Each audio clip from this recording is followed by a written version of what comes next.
Joan. It's my pleasure to be on the show. I can't wait to talk to you about my journey out west. Give us a little insight on your trek to California after being kicked out of your home and forced back into your lives to pack up your lives and search for work. Well, I just always told Rosa Sharon that as a mama, you got to make sacrifices and do what's best for your children, and I have made my fair share of them. Now, Mom, can I call you that? Yes, Paula. You sure have been through a lot. Having had a son put in prison, keeping so many members of your family together, what with the Dust Bowl chasing y'all further and further west, how did you manage all this? Well, you just take it day by day. We didn't really know what to expect. We just wanted to go out there and hope for a better life.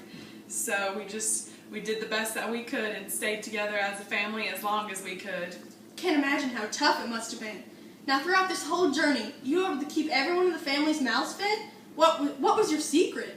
What are your most popular dishes? Well, my kid's favorite is the casserole, and that's what I'm going to teach you to make today, Paula. And we just had to ration our portions and do the best that we could so everybody would get a little bit to eat because we didn't always know where our next meal would be. All right. Mom, what are you teaching us how to make today? Well, today I'm going to teach you how to make the flapjack casserole. Let's go over here and I'll show you my first ingredient. Ma Joe, teach me how to make that famous flapjack casserole. Well, first we're going to start by adding our special ingredient, Crisco. You need 1 cup. Ma Joe, tell us about your journey west. Well, we faced a lot of hardships along the way to California. I had lost 2 sons. We faced many food shortages because we didn't have the supplies. My oldest son didn't want to come along, and I had to protect Tom and let him leave just because he was on parole and we didn't want him to get caught. So as much as I wanted our family to stay together, we just couldn't. What's the prep time if you're doing one of these at home? Well, it's perfect for a family of 10. It serves about 10 depending on what portions you have. And it takes about 30 minutes to make and then 20 minutes in the oven. What other ingredients do you need, Ma Joe? Well, we need 2 cups of flapjack mix, 1 cup of vegetable oil, 1 cup of breadcrumbs, 2 eggs, and you need to stir it all together until it's smooth. After we add the vegetable oil, we're going to add 2 cups of the flapjack mix. And then we're going to stir it together 200 stirs. Oh, I got it. Until it's perfectly smooth. The program to bring you Breaking news. Othello, better known as the Moor, has been found guilty of murder of his new wife Desdemona after she was thought to have been involved in committing adultery with Cassio. Tune in later tonight for an exclusive interview with Iago.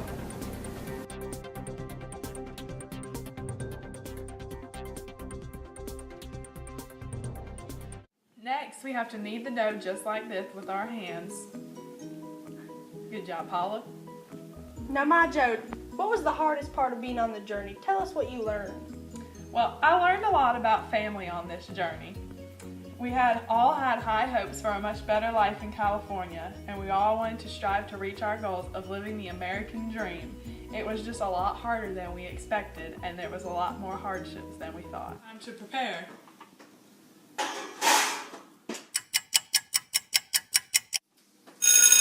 Again, Ma Joe, for coming and showing us how to make flapjack casserole. I wish the best of luck to you and your family. Thank you so much for having us on your show. Join us next week to see Daisy Buchanan bake a cake.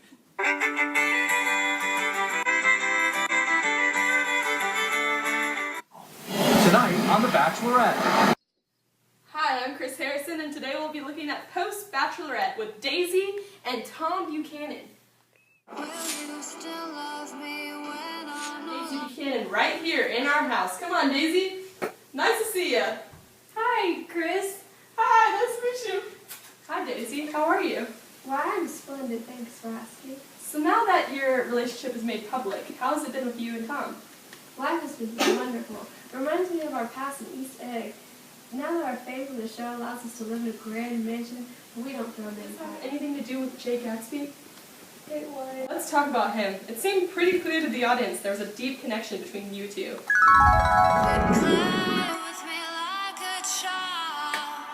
Oh, Jay, you're beautiful.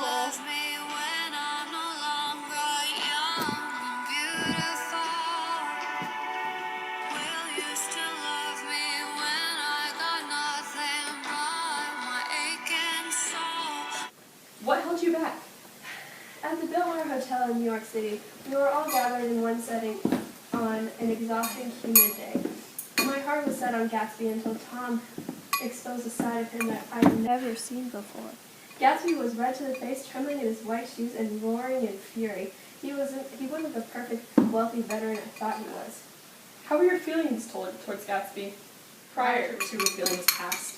I was so intrigued by Gatsby's inevitable, mysterious past. His extravagant parties, his beautiful sewn clothes, his glorious house, it all amazed me. But Tom has all these things as well. This is true. Gatsby was just a fresh beginning and it intrigued me. Although I came to the realization that with Tom, I was much safer in a secure relationship rather than mysterious Gatsby. I understand. Well, let's hear it from Tom ourselves. We actually have Tom right here, and let's see the first time the couple publicly since the Bachelorette final. Nice to see you, Tom. Hi, darling.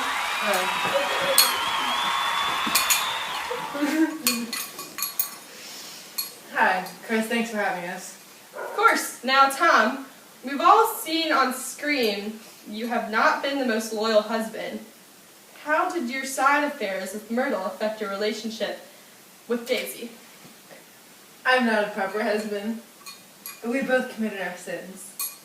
I truly love her and would do anything for her, which is the most important thing, yes? Yes, indeed.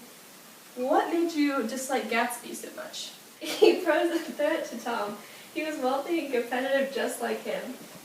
My wealth and power far surpassed him. He was a fake, a bootlegger.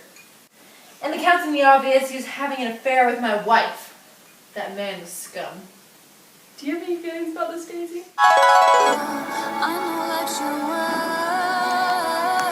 I think this is the perfect time for a break. We'll be back more about Tom and Daisy's future. An all-new Dr. Phil. I'm Dr. Phil. Shocking story. He interrogates Hester Prynne, the lady who committed adultery, as we get to the bottom of who the father really is. Let's go. I want you to get excited about your life. Here we go, in 10. Stand by, camera Hester 6. Prynne, once married to Roger Chillingworth, currently lives along with her child Pearl on a small cottage, always giving back to the society through her sewing. Now, Dr. Phil welcomes Hester Prynne herself with the proud story. Hello there, and welcome to this week's episode of Dr. Phil. This week's episode, we will be interviewing Miss Hester Prynne from Boston, Massachusetts. We'll be trying to see if we can help her through her hard time. Miss Prynne, can you tell us a little bit about your situation? Well, VC Leachville, I have recently become with child out of wedlock, and my town is forcing me to admit to who the baby's father is. I do not believe that is anyone's business but mine and my baby's father. I do understand your reasoning, Miss Prynne, but it is incredibly against the rules to do such a thing in your town, is it not? No, I don't not believe that at all. That is my business, and I am sticking to my belief. Prynne, so don't you believe that your town deserves to know who has partnered with you on such a crime? Those gents hasn't already made me wear this bloody scarlet letter. Those gents don't deserve anything from me. Alright then, think of it this way. You're suffering through all this all alone. You are also raising a child, Miss Pearl, on your own. All the blame's been put on you. Don't you wish the man in the relationship was punished just as much as you? I have made peace with a so half-called crime. I don't need a sir to help me raise an issue or receive it throughout my life. I'm happy the way I'm living, despite all of the excessive drama. It is true that the gentile has not received it as much as I have, but I don't believe he deserves it. 'Tis not my lodging to do so. I wouldn't want anyone to wade through what I am going through. Well, folks, it looks like Miss Prynne here has still not been announcing her lover willingly. So I suppose we'll have to wait for the results of the paternity test. Stay tuned for a break as we find out who conceived this devil child of Miss Hester Prynne's.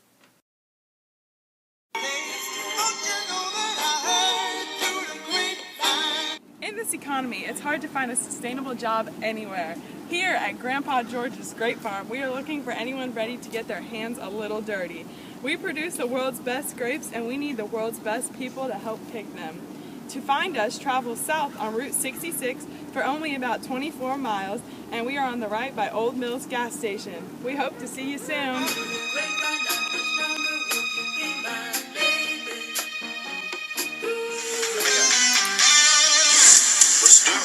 We've just received the results from Miss Hester Prynne's paternity test, and we will announce the results in a few minutes. Before we do, I have one last question for you, Hester. Why is it that you haven't just run away and left your sin behind? Most wondrous question, Leechville. VC, this is my home. This is my daughter's home. I have put its roots down hither, and I don't want to leave it because of it. Another reason is because this is where I committed the so hath called crime. I dideth what I dideth here, so I will suffer through it here. All right then. And with that, the results are in. Who do we all think it is? John! John's hurt! John! Jim's It's please. Hester Prynne, the father of your child is Mr. Dinsdale. I'd like to thank my guests for tuning in this week. Be sure and tune in next week as we interview Miss Daisy Buchanan on her scandal with Tom. Let's do it.